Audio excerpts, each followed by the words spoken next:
Welcome to 5 Minute Fridays. My name is Jim Putnam. In this video, I'm going to talk about preparing plants to be moved in the garden. So typically I do most of my heavier transplanting toward the end of winter, very beginning of spring. I want to do it as early as possible before the summer comes around, because it's the least amount of stress on the plants overall. But there are some steps we can take to kind of prepare them to be moved easier. This ruby spice clethra is a great example of that. This morning I've basically gone around the base of it and initially cut some of the fibrous roots that were, I'm come about 18 inches out from the center all the way around. So I've dug about a 3-foot circle. This deciduous shrub, when it's completely dormant like this, I could actually go ahead and move it now, probably without any consequence whatsoever. I'm in zone 8 in Raleigh. Ground never freezes. This thing's zone 5 hardy. I could move it in the dead of winter as well. But again, I just like to do this all grouped together sometime around mid-March in there. But sometime between October, November, December, January, I can come out here and root prune them like I've done this morning. My soil never gets really cold enough that there's a possibility I'll get some root growth here, some new root growth within that area that I root pruned it between now and the time I move it. So I will basically have containerized this plant within the ground, if that makes any sense. I will have pushed all the roots back into kind of a center area as if I just purchased it in a container. And then later on, when it's time to take it out of the ground, it's going to be, number one, it's going to be much easier to dig. And also the plant, again, will be kind of adjusted to having a smaller root system at that time.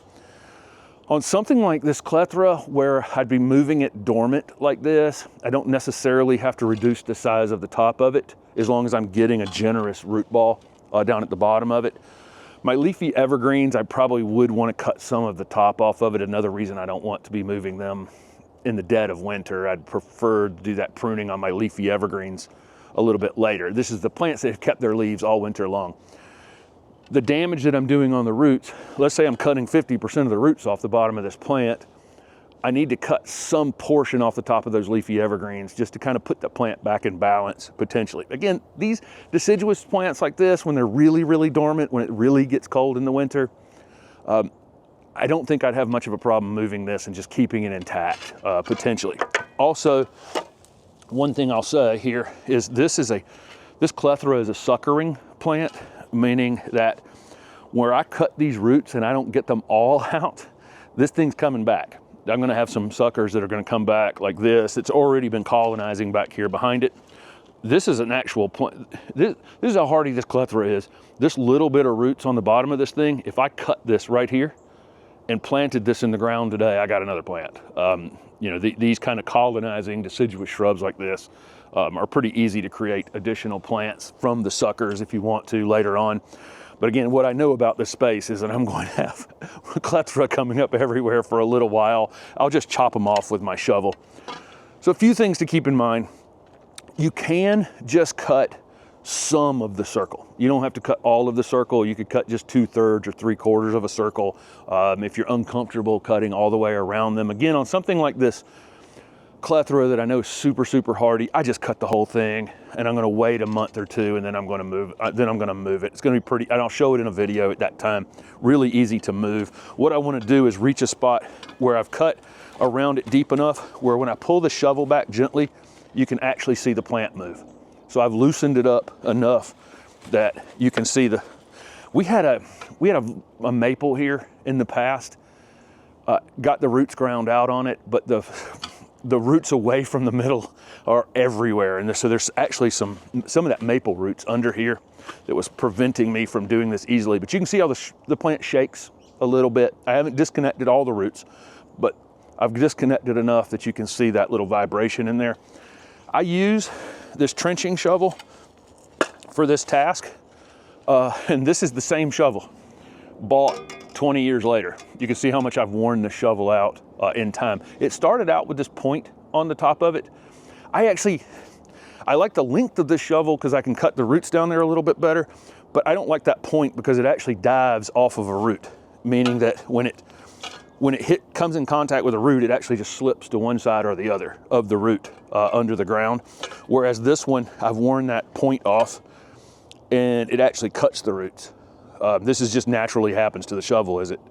There are shovels out there called root slayer shovels. I'll list a root slayer shovel down below the video that you can get from Amazon, or you can get, this is a very, very well-made trenching shovel that I've used. And if you watch the videos for any length of time, I've been using this shovel for 7 years in the videos. It was another 14 years on my landscape business that this shovel was being used. So it's not an inexpensive shovel, but it has lasted.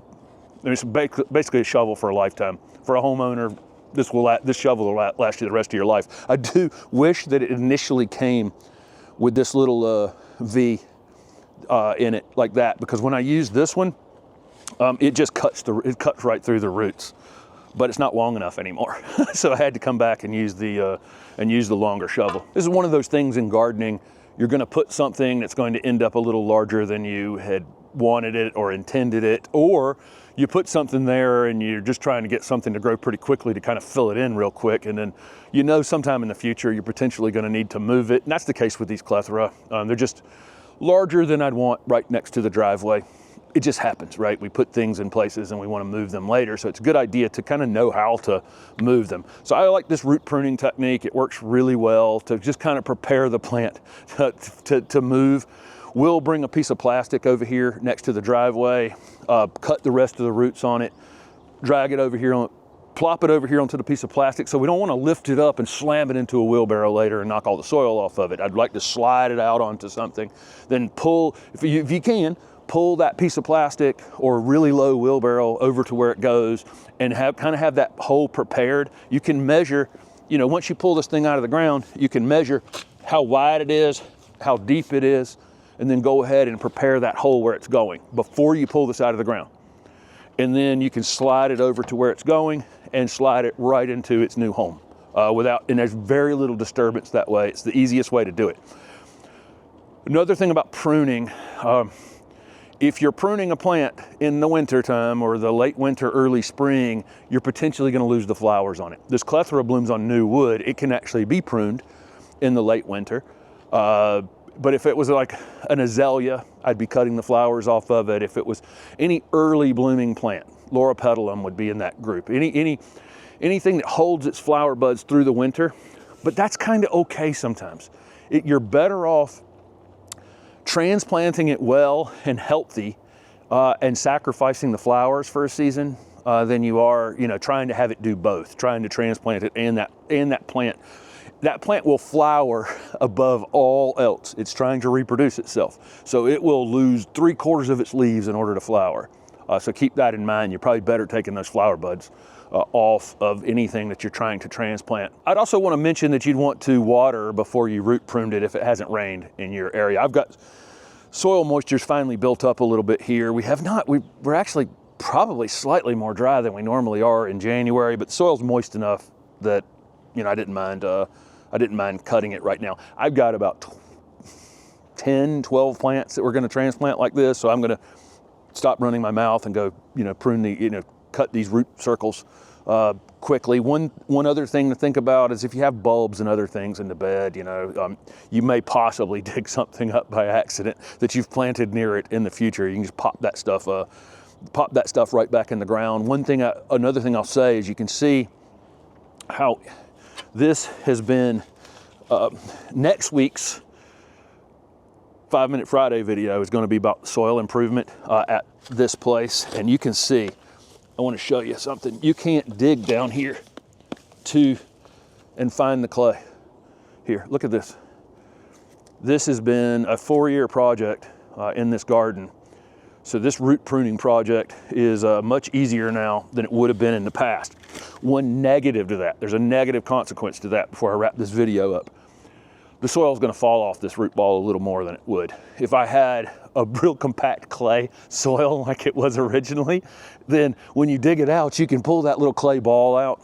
That's why I want to be even more careful, because I know that what you just saw right there is all this loose material. A lot of it's going to fall off of those roots when I'm transplanting it if I'm not super, super careful. But that's it. That's the preparation we're going to do on some plants to get them ready to move in a couple months, and there'll be a video at that time on transplanting shrubs in the garden. Thanks for watching.